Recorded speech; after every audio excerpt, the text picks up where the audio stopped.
सबसे पहले जो मूल चीज़ है, गांव में जा करके नीचे से कि कैसे हम जानेंगे कि हमारा काम होगा। तो उसके लिए सबसे पहले 10 रुपए का जो आपका हथियार है और मुफ्त का जो हथियार है, इसका इस्तेमाल होना चाहिए। आपके गली में, आपके मोहल्ले में अगर मान लीजिए सड़क बनना है, नहीं बन रहा है, बिजली लगना है, नहीं लग पा रहा है, तो हम उस संबंधित विभाग को 10 रुपये का कागज में लिख करके दे सकते हैं कि सूचना अधिकार के तहत बताइए कि हमारे इस चौक से लेके फलाने के घर तक का सड़क पिछले 10 साल से नहीं बना है, क्या ये सड़क को बनना है, और अगर बनना है तो कब तक बनना है। कुछ न कुछ आपको उसका सूचना हम लोग कोई नहीं करते, जानते हैं हर चीज को, लेकिन हम लोग नहीं कर पाते। इसको बदलाना बहुत जरूरी है। उसमें 7 अधिकार दिए गए थे। 44वां संशोधन में से संपत्ति का अधिकार हटा दिया और 6 अधिकार अभी भी है। वह भी मानव अधिकार की रक्षा के लिए ही है कि हमको शिक्षा का अधिकार चाहिए, हमको स्वतंत्रता का अधिकार चाहिए।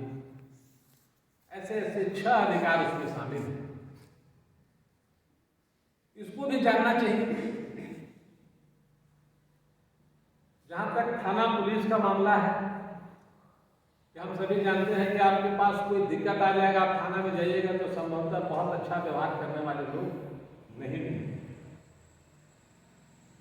वहाँ जो बड़े लोग होते हैं, जो पैसे वाले लोग होते हैं, अक्सर उन्हीं लोगों की बात सुनते हैं और सही आदमी बेचारा परेशानी रहता है।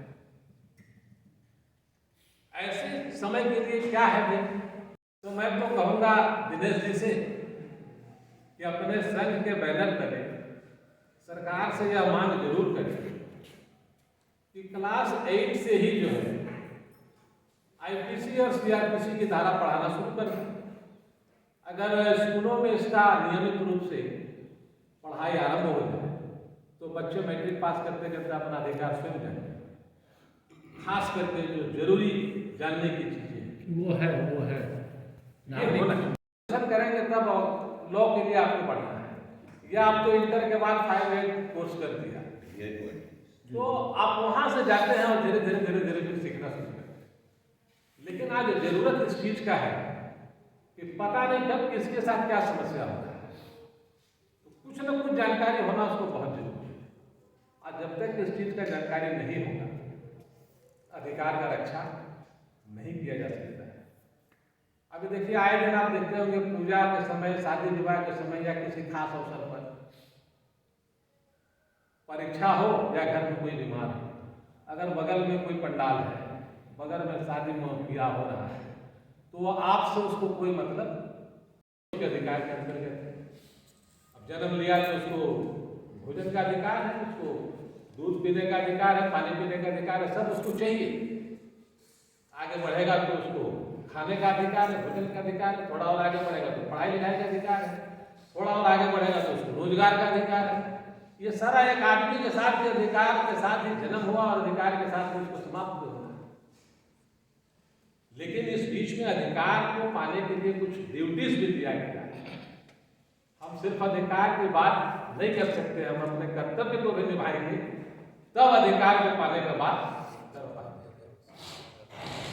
ये सारा चीज को सोचने समझने के लिए समय समय पर स्कूलों में इन सब बिंदुओं पर वाद विवाद प्रतियोगिता हो जाए, लेखन प्रतियोगिता हो जाए, कुछ इस पर विशेष पुरस्कार के साथ कुछ प्रतियोगिता हो जाए, तब लोग इस पर जो है आकर्षित होंगे और इसको जानने का कोशिश।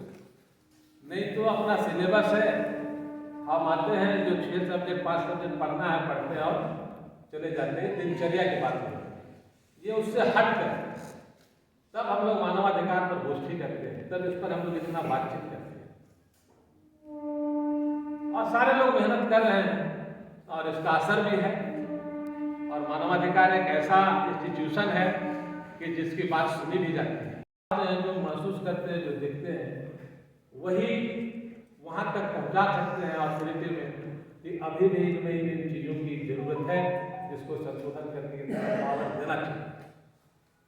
लोग बहुत उम्मीद के साथ आते हैं कि आप भाई ह्यूमन राइट्स के कार्यकर्ता हैं, हमारे साथ ये समस्या है, इसका समाधान कीजिए। लेकिन उनको जाना पड़ता है उस विंग में।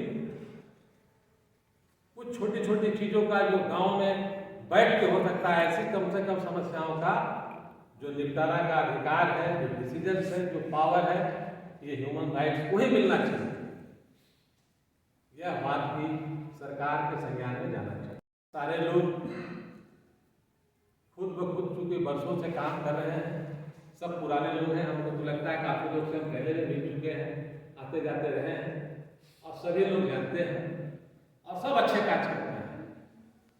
मिलजुल करके समाज कैसे अच्छा से आगे बढ़े, समाज में कैसे शांति कायम हो, समाज में लोग कैसे विकास की ओर आगे बढ़े, इन सब चीज़ों पे विचार करके उसी अनुरूप काम करें। और आने वाले समय में टाइम टू टाइम संघ के माध्यम से स्कूल कॉलेजों की बेहतर से बेहतर करने का प्रयास करें, बेहतर से बेहतर करने का प्रयास करें। और नदी मिल जाए तो समुंदर की तलाश है। पत्थर से तो शीशे सभी तोड़ लेते हैं,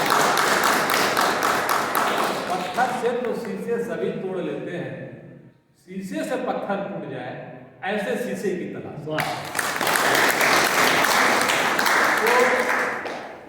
मानवाधिकार कार्यकर्ता वैसा ही शीशा है जो बहुत जोखिम से, बहुत परेशानी से लोगों के बीच में जाता है, उनकी समस्याओं को सुनता है और तब काम करता है।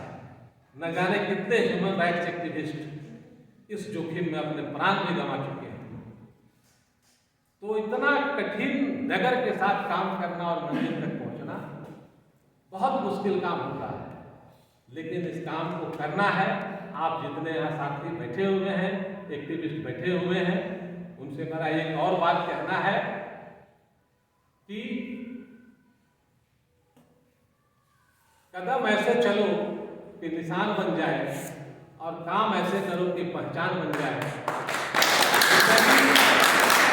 जिंदगी को सभी काट लेते हैं, लेकिन समाज में कुछ ऐसा कर दिखाओ कि मिसाल बन जाए। के साथ जब हमारा कार्यकर्ता गांवों में, शहरों में आगे बढ़ेगा, काम करेगा, तो निश्चित रूप से जो हमारा मानवाधिकार का जो सोच है उस मंजिल को हम प्राप्त करेंगे। इसी के साथ मैं अपनी बात को विराम देता हूँ। जय जय।